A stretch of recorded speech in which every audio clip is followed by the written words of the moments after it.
കോടതി വിധിയെയും ഭരണഘടനാപരമായ എല്ലാറ്റിനെയും വെല്ലുവിളിച്ചുകൊണ്ട് ചാൻസലർ കൂടിയായ ഗവർണർ പുതിയ നിയമനം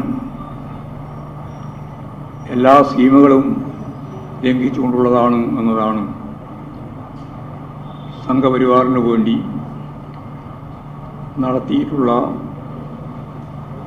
പുതിയ നിയമനവുമായി ബന്ധപ്പെട്ട് ചൂണ്ടിക്കാണിക്കാനുള്ളത്. സാങ്കേതിക സർവകലാശാല താൽക്കാലിക VC-യുടെ ചുമതല സർക്കാർ പട്ടികയിൽ നിന്നാകണമെന്ന വിധി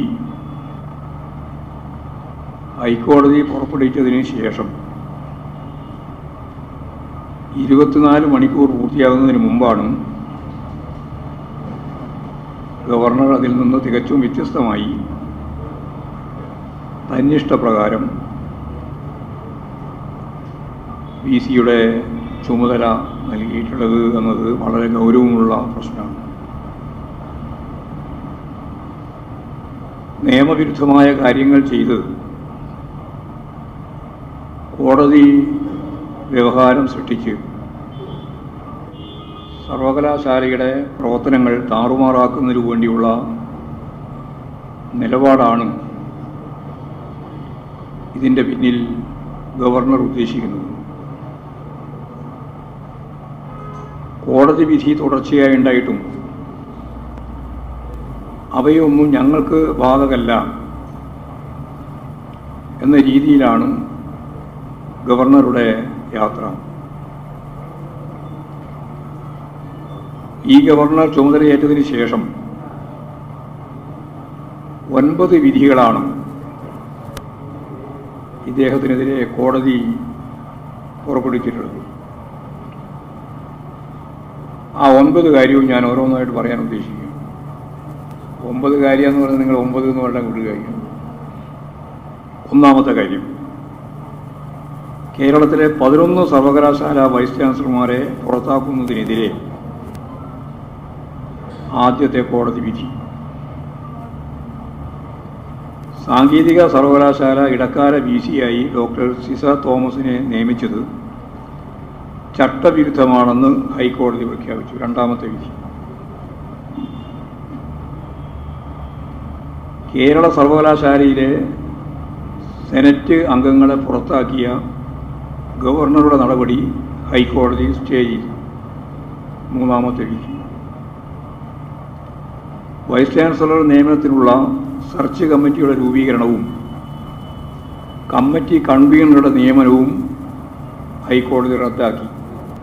നാലാമത്തെ വിധി. നിയമസഭ പാസാക്കിയ ബില്ലുകൾ തീരുമാനമെടുക്കാൻ വൈകിയ കേരള ഗവർണർക്കെതിരെ സുപ്രീം കോടതിയുടെ കടുത്ത വിമർശനം.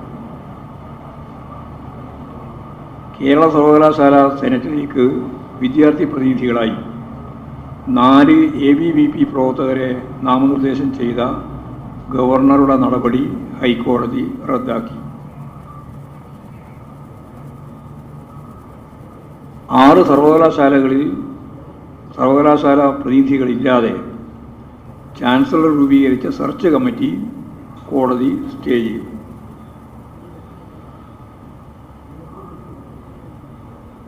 സർവകലാശാലകളിലേക്കുള്ള VC നിയമനത്തിനുള്ള സെർച്ച് കമ്മിറ്റി രൂപീകരണം ഹൈക്കോടതി റദ്ദാക്കി. 3 സർവകലാശാലകളിലുള്ളത്. സാങ്കേതിക സർവകലാശാല വൈസ് ചാൻസലറെ നിയമിക്കാൻ ഗവർണർ രൂപീകരിച്ച സെർച്ച് കമ്മിറ്റി ഹൈക്കോടതി സ്റ്റേ ചെയ്തു. ഗവർണർക്കെതിരായിട്ട് വന്ന 9 ഹൈക്കോടതി സുപ്രീം കോടതി പരാമർശങ്ങളും വിധിയുമാണ് ഉണ്ടായിട്ടുള്ളത്. കാവ്യവൽക്കരണത്തിന് വേണ്ടി നടത്തുന്ന പ്രവർത്തനത്തിൻ്റെ ഭാഗമായിട്ടാണ് ഈ നടപടികളെല്ലാം എന്ന് നമുക്ക് കാണാൻ കഴിയും. അതിൻ്റെ ഏറ്റവും അവസാനത്തെ ഉദാഹരണമാണ് സാങ്കേതിക സർവകലാശാല വൈസ് ചാൻസലർ ചുമതല ഏറ്റെടുക്കുന്നതിന് സർവീസ് സംഘിൻ്റെ ഓഫീസിൽ ഗോൾവാൾക്കറുടെ ചിത്രത്തിന് മുമ്പിൽ നമസ്കരിച്ച് ചാർജ് എടുക്കാൻ വന്ന വൈസ് ചാൻസലറുടെ ചിത്രം. ഇപ്പോൾ ഗോൾവാൾക്കറുടെ മുമ്പിൽ പോയി നമസ്കരിച്ച് യാതൊരു മാനസിക പ്രയാസവുമില്ലാതെ ചാർജ് എടുക്കുകയാണ്. ഒരു മതനിരപേക്ഷ സമൂഹത്തിൻ്റെ ഭരണഘടനാപരമായിട്ട് ഇപ്പോഴും വളരെ പ്രസക്തമാണ് എന്ന് സുപ്രീം കോടതി ചൂണ്ടിക്കാണിച്ച ഭരണഘടനയുടെ പ്രിയാമ്പിളിലെ ഏറ്റവും പ്രസിദ്ധമായ ഈ മതനിരപേക്ഷ ഉള്ളടക്കത്തെ തല്ലി തകർക്കുന്നതിനു വേണ്ടി മതരാഷ്ട്ര സിദ്ധാന്തം മുന്നോട്ടേക്ക് വെക്കുന്ന ഗോൾവാൾക്കറുടെ മുന്നിൽ പോയി നമസ്കരിച്ചിട്ട് ചാർജ് എടുക്കാൻ പോകുന്ന സർവകലാശാല വൈസ് ചാൻസലറുടെ ഒരു മനോനില എന്താണ് എന്ന് ഞാൻ പറയാതെ തന്നെ ഈ കാര്യങ്ങൾ കണ്ടിട്ടുള്ള ആളുകൾക്കെല്ലാം ബോധ്യമായിട്ടുള്ളതാണ്. അതുതന്നെയാണ് RSSും സംഘപരിവാർ വിഭാഗവും കാവ്യവൽക്കരണത്തിന് വേണ്ടി ഗവർണറെ ഉപയോഗിക്കുമ്പോൾ ഉദ്ദേശിക്കുന്നത്. ഗവർണറുടെ ഈ നടപടിയെ സംബന്ധിച്ച് UDFകാരുടെ നിലപാടെന്താണ് എന്നറിയാൻ താല്പര്യമുണ്ട്.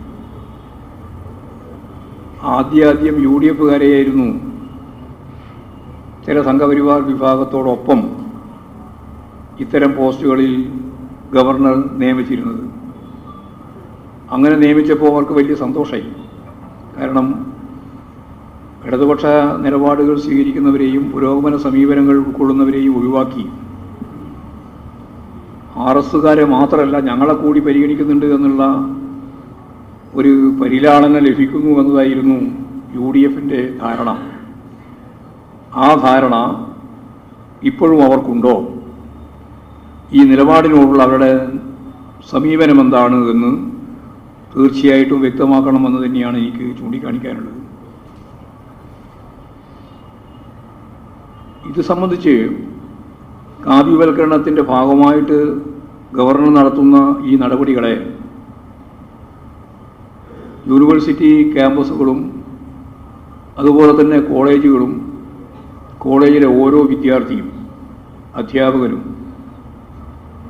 ജീവനക്കാരനും എല്ലാം മതനിരപേക്ഷ ഇന്ത്യയോട് താല്പര്യമുള്ള മുഴുവൻ ജനങ്ങളെയും അണിനിരത്തി പ്രതിരോധിക്കുന്നതിന് വേണ്ടിയുള്ള ശക്തിയായ പ്രക്ഷോഭങ്ങളും സമരങ്ങളും രൂപപ്പെടുത്തേണ്ടതുണ്ട് എന്നാണ് ഞങ്ങളുടെ കാഴ്ചപ്പാട്. ഇത് കേവലമായൊരു പത്രസമ്മേളനത്തിൽ പറഞ്ഞു പോയിട്ട് അവസാനിപ്പിക്കേണ്ട ഒന്നല്ല. തുടർച്ചയായ ഈ കാവ്യവൽക്കരണത്തിനെതിരായ ഇന്ത്യയുടെ മതനിരപേക്ഷ ഉള്ളടക്കത്തെ സംരക്ഷിക്കുന്നതിന് വേണ്ടിയുള്ള അതിശക്തിയായ സമരങ്ങളും പ്രക്ഷോഭങ്ങളും ആശയ പ്രചരണങ്ങളും കേരളത്തിലുടനീളം ക്യാമ്പസുകൾ മാത്രമല്ല ഓരോ വിദ്യാർത്ഥിയെയും അടിസ്ഥാനപ്പെടുത്തിയിട്ട് സംഘടിപ്പിക്കാനാവേണ്ടതുണ്ട് എന്നാണ് അത് സംബന്ധിച്ച് പറയാനുള്ളത്.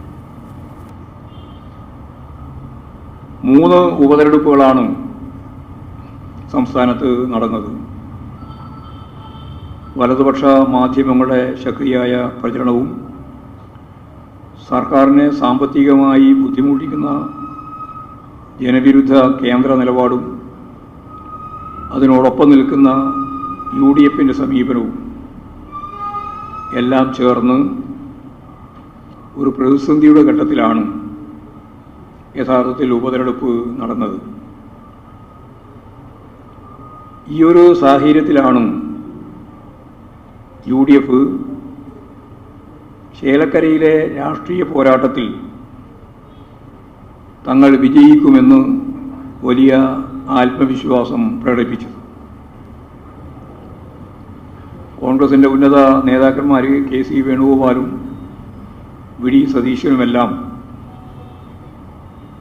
ചേലക്കരയിലെ ഈ രാഷ്ട്രീയ പോരാട്ടത്തെയാണ് ജനങ്ങളുടെ മുമ്പിൽ അവതരിപ്പിക്കുകയും എല്ലാ അർത്ഥത്തിലും സാധാരണയിൽ നിന്ന് വ്യത്യസ്തമായ രീതിയിൽ കോൺഗ്രസിൻ്റെ സംഘടനാ പ്രവർത്തനം അത് ഏകോപിച്ചുകൊണ്ടുള്ള അവരുടെ ഇലക്ഷൻ പ്രവർത്തനങ്ങളാകെ സംഘടിപ്പിക്കപ്പെട്ടു എന്നുള്ളത് വസ്തുതയാണ്. എന്നാൽ ഈ വലതുപക്ഷത്തിൻ്റെ എല്ലാ കണക്കുകൂട്ടലുകളെയും തെറ്റിച്ച് LDF സ്ഥാനാർത്ഥി UR പ്രദീപ് നല്ല വിജയം നേടുന്ന ആവേശകരമായൊരു ചിത്രമാണ് ചേലക്കരയിൽ ഉണ്ടായത്.